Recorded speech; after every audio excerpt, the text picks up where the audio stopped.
ओम शांति।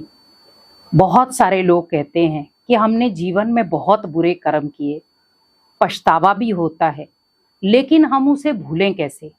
कई बार रात में हमें स्वप्न आते हैं या कई बार जब हम बैठते हैं ध्यान करते हैं तो वो कर्म याद आते हैं, हम भूल नहीं पाते। या कई बार कोई व्यक्ति सामने आता है तो हमें याद आना शुरू हो जाता है। हम उन कर्मों को भूलना चाहते हैं, उन चीज़ों को भूलना चाहते हैं, पर भूल नहीं पाते। क्या करें ऐसा जिससे हम वो भूल पाएं, क्योंकि पछतावा तो व्यक्ति को रह जाता है लेकिन वो भूल नहीं पाता, उन चीज़ों को वो ठीक नहीं कर पाता। कई बार वो सोचता है उस व्यक्ति से मैं माफ़ी मांग लूं, लेकिन मैं उन चीज़ों को ठीक नहीं कर सकता। मैं माफ़ी मांग सकता हूँ, वो माफ़ी मांग भी लेता है, लेकिन सामने वाला उसे माफ़ कर भी देता है, लेकिन फिर भी वो पहले जैसा संबंध नहीं बना पाता, पहले जैसी वो भावना नहीं रख पाता, पहले जैसी वो सहयोग की भावना नहीं रख पाता, या पहले जैसा संबंध नहीं रख पाता। क्योंकि बहुत सारी ऐसी चीज़ें हो जाती हैं जिसकी वजह से वो बहुत सारे ऐसी दूरियां पैदा हो जाती हैं जहां पर वो चाहते हुए भी कुछ नहीं कर पाता। ऐसा क्यों? बहुत सारे लोगों के सवाल हैं कि हम बुरा कर्म कर तो लेते हैं लेकिन बाद में सिर्फ पछतावा रह जाता है। उस पछतावे को खत्म कैसे किया जाए? तो ये दो कर्म ऐसे हैं जहां पर हम उस पछतावे को खत्म कर सकते हैं।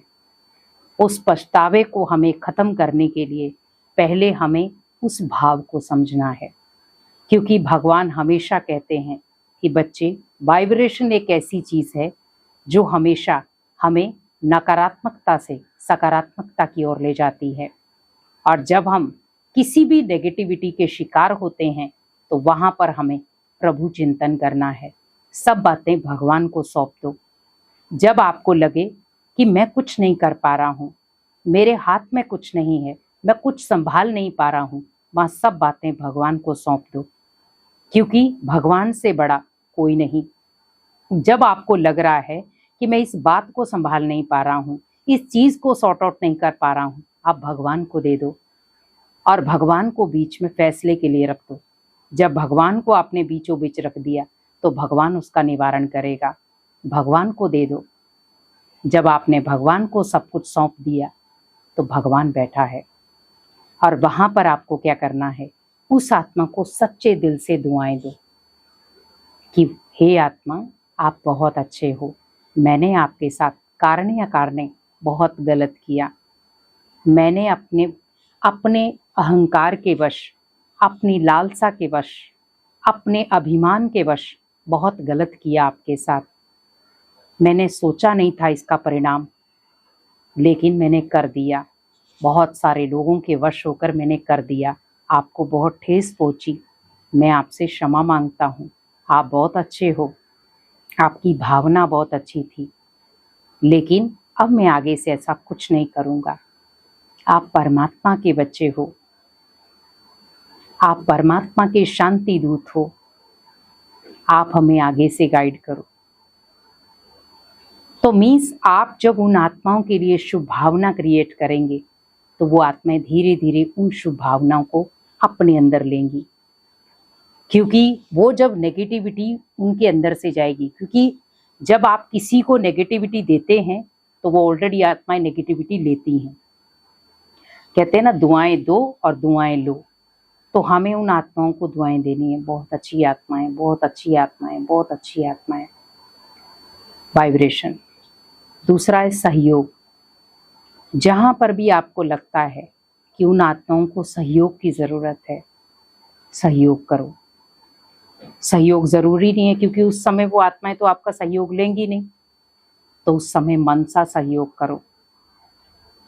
क्योंकि कई बार क्या होता है, क्योंकि आपने उन आत्माओं के साथ इस समय आप कनेक्टिविटी में नहीं आ सकते, तो आप मन से कनेक्ट हो जाओ, क्योंकि दुआएं भी मन से कनेक्ट थी, तो सहयोग भी मन से कनेक्ट होके दो कि वो आत्माएं जहां पे भी जिस तरीके से सेवाएं कर रही हैं, बहुत अच्छी सेवाएं हो रही हैं।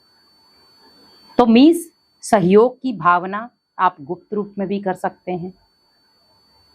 जैसे मान लो सपोज हम कोई भी कार्य करते हैं, उस कार्य के लिए छल की जरूरत नहीं होती, होती है बल की जरूरत।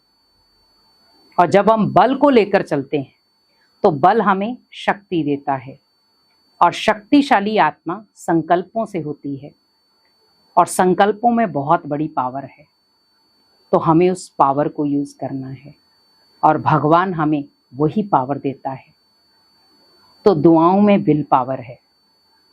अपनी दुआओं को इतना शक्तिशाली बना दो कि सामने वाली आत्मा जो आपसे दूर है वो नजदीक आना शुरू हो जाए। जहां पर आपने उसके साथ बुरा किया है, जो कहीं ना कहीं दूर हो चुकी है, वो धीरे धीरे आपके अंदर अच्छाइयाँ देखना शुरू हो जाए, और धीरे धीरे वो आपको क्षमा करना शुरू हो जाए, और धीरे धीरे आपको माफ़ करके वो वापस उसी स्थान पर ले आए। और उसके लिए आप भगवान को बीच में रखो और भगवान को उसका फैसला करने दो, क्योंकि समय बहुत बलवान है। समय पर छोड़ दो और भगवान पर छोड़ दो। इसीलिए कहा भी जाता है हर चीज का समय होता है, क्योंकि हमने जो बुरा कर्म किया है, हमने सिर्फ क्या किया था, किसी को नीचे गिराने के लिए। अब भगवान कहते बच्चे, तूने गिरा दिया, लेकिन तूने ये नहीं सोचा कि वो बच्चा मेरा था। लेकिन अब मुझे थोड़ा समय दे, अब मुझे ये फैसला करने दे कि मुझे तुझे रखना कहाँ है। इसीलिए भगवान का फैसला है, क्योंकि जो भी कर्म मुझे करना है, किस तरीके से करना है और कहाँ करना है, कैसे करना है। क्योंकि भगवान भी कहते बच्चे, कर्मों की सजा पहले से ही निर्धारित है। कब, कैसे, कहाँ, किसको देनी है वो जानता है, क्योंकि ना वो मेरे हाथ में है, ना वो उसके हाथ में है, वो सिर्फ भगवान के हाथ में है। तो फिर हम क्यों सोचें, हमें सिर्फ दुआएं देनी है, दुआएं लेनी है, सहयोग करना है। क्योंकि हम तो सिर्फ क्षमा कर सकते हैं। कर्म हमारे हाथ में है, क्षमा हमारे हाथ में है, बाकी सब भगवान के हाथ में है। तो उसके हाथ में छोड़ दो अच्छे और बुरे का फैसला। क्योंकि आपने अगर बुरे कर्म किए हैं तो भुगतान तो होगा, लेकिन अगर आपने अच्छे कर्म किए हैं और आप सोच रहे हैं कि उसका जो भी मेरे अंदर एक पछतावा है, तो आप सिर्फ दुआएं दो उस आत्मा को कि वो आत्मा मुझे माफ कर दे, और अब मैं कोई भी ऐसा गलत कर्म नहीं करूंगा जिससे उसे हर्ट हो या वो आत्मा मेरे से दूर हो। तो वो आत्मा मुझे माफ कर रही है, और अब मैं आत्मा धीरे धीरे उस आत्मा के पास जा रहा हूँ, और वो आत्मा वो सारी बातें पुरानी भूल करके वो मुझे धीरे धीरे, वो आत्मा सारी पुरानी बातें भूल करके मुझे माफ कर रही है, और धीरे धीरे हम नॉर्मल हो रहे हैं। तो आपको सारी बातें पुरानी भूल जाएंगी और आप फिर से नॉर्मल हो जाएंगे। तो बुरे कर्मों से आप धीरे धीरे निकलना शुरू हो जाएंगे।